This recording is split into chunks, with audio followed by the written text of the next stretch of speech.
मेरा नाम आयशा है। मैं पाकिस्तान के एक छोटे से शहर से ताल्लुक़ रखती हूँ।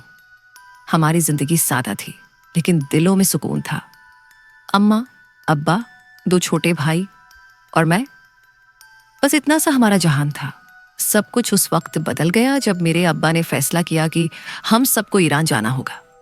वो कहते थे कि वहाँ रोज़गार के बेहतर मौके हैं और शायद किस्मत की कोई नई राह वहाँ हमारी मुंतज़िर हो। मैं चुप रही, जैसे अक्सर लड़कियां चुप रहती हैं जब बड़े फैसले उनके लिए किए जाते हैं। हम ईरान पहुंचे। एक अजनबी ज़बान, अजनबी चेहरे और एक ऐसा माहौल जो मेरे वतन की महक से बिल्कुल मुख्तलिफ था। इब्तिदा में सब कुछ एक ख्वाब की तरह लगा। नए घर, नए लोग और नई उम्मीदें। लेकिन ये ख्वाब जल्द ही एक धुंध भरी हकीकत में बदल गया। पहली बार जब मुझे अकेला घर से बाहर भेजा गया तो एक बूढ़े पड़ोसी ने मुझे अजीब नजरों से देखा। मुझे लगा शायद मेरा वहम हो। मैं वापस आई, लेकिन दिल बेचैन रहा। अगले दिन एक और शख्स ने रास्ता रोककर मुझे घूरना शुरू कर दिया। उसकी आंखों में एक ऐसी बेबाकी थी जिसने मेरी रूह को ललचा दिया।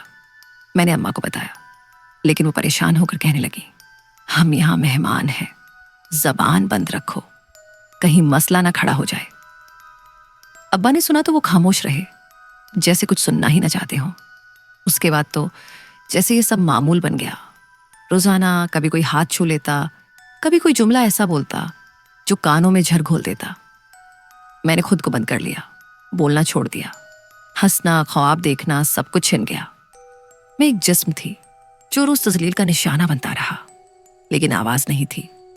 हर रात मैं एक ही सवाल करती, क्या मेरा कसूर सिर्फ ये है कि मैं परदेसी हूं, या ये कि मैं लड़की हूं? कुछ दिनों बाद मेरी खामोशी अब्बा की नजरों से छुप न सकी। एक दिन उन्होंने कहा, आयशा, तुम पहले जैसी नहीं रही। तुम्हारी आंखों में वो चमक नहीं रही जो हमारे शहर में थी। मैंने उनकी तरफ देखा, लेकिन कुछ बोल न सकी। मेरी आंखों में जो कुछ था वो शायद अल्फाज में कहना मुमकिन न था। और वैसे भी मैंने सीख लिया था कि यहाँ अल्फाज अक्सर खतरा बन जाते हैं। कभी कभी रात को जब सब सो जाते, मैं चुपके से खिड़की के पास बैठती और आसमान को देखती। सितारे वैसे ही चमकते थे जैसे पाकिस्तान में चमका करते थे, लेकिन उनमें अब कोई उम्मीद न रही थी। सिर्फ यादें थीं, अपने शहर की, अपनी सखियों की, स्कूल के दिनों की और उन ख्वाबों की जो शायद अब मर चुके थे। एक दिन एक मकामी शख्स जो हमारे घर के करीब रहता था मेरी तरफ ज्यादा ध्यान देने लगा। उसकी बातों में नरमी का लिबादा था, लेकिन नजरों में वही पुराना जहर छुपा हुआ था। उसने मुझे ये कहकर बुलाया कि वो फारसी सिखाने में मेरी मदद करेगा।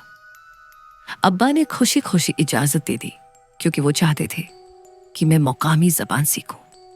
लेकिन वो पहला दिन ही कुछ अलग था। जब सब अपने कमरों में थे, वो मुझे फारसी के बहाने छूने लगा। मेरी नजरों से नजरें चुराता हुआ अपने अल्फाज को मजीद करीब ले आया।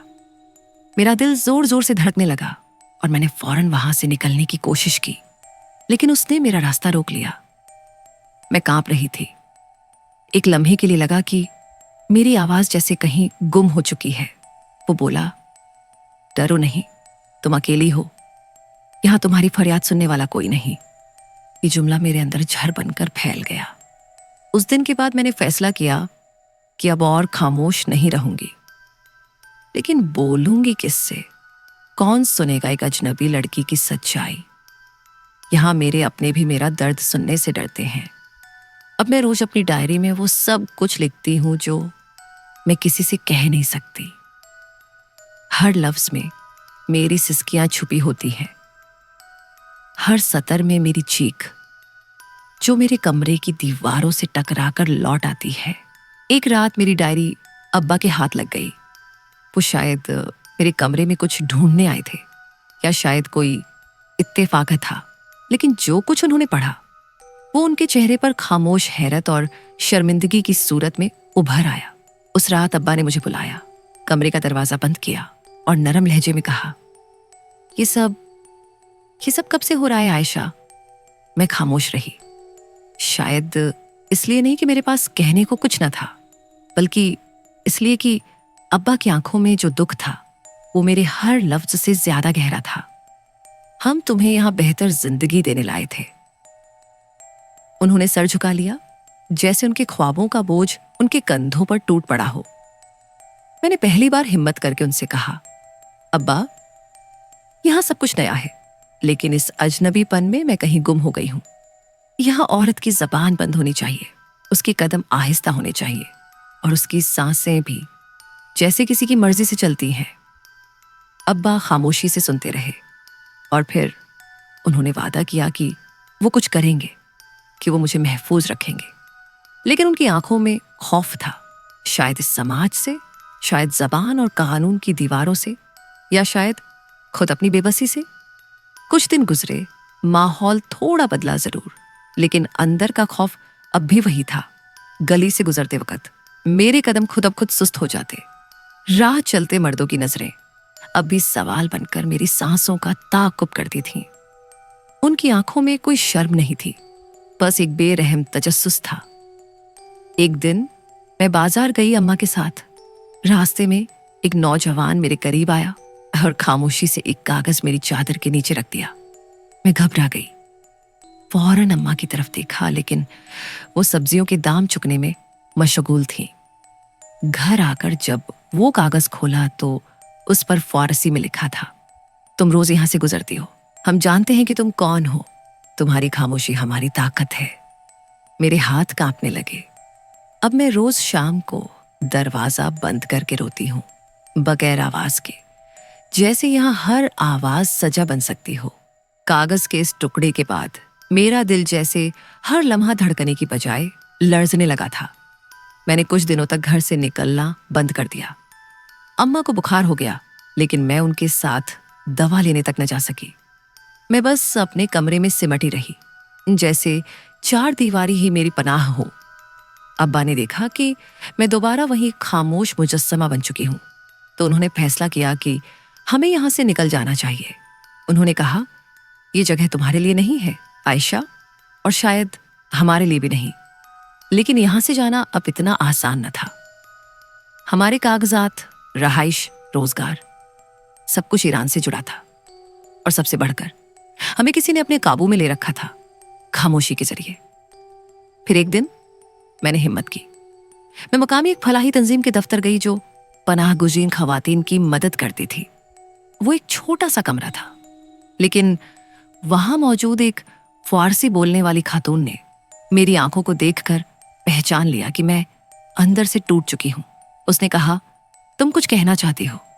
यह पहला मौका था कि मैंने लब खोले। मैंने सारी कहानी उसे सुनाई, रुकते अल्फाज, कांपती आवाज, और इन आंखों के साथ जो बरसों का दर्द अपने अंदर छुपाए हुए थी। इस खातून ने मेरी बात सुनी, बगैर किसी जजमेंट के, बगैर किसी तज्जुब के, और उसने मेरे अब्बा से राब्ता किया।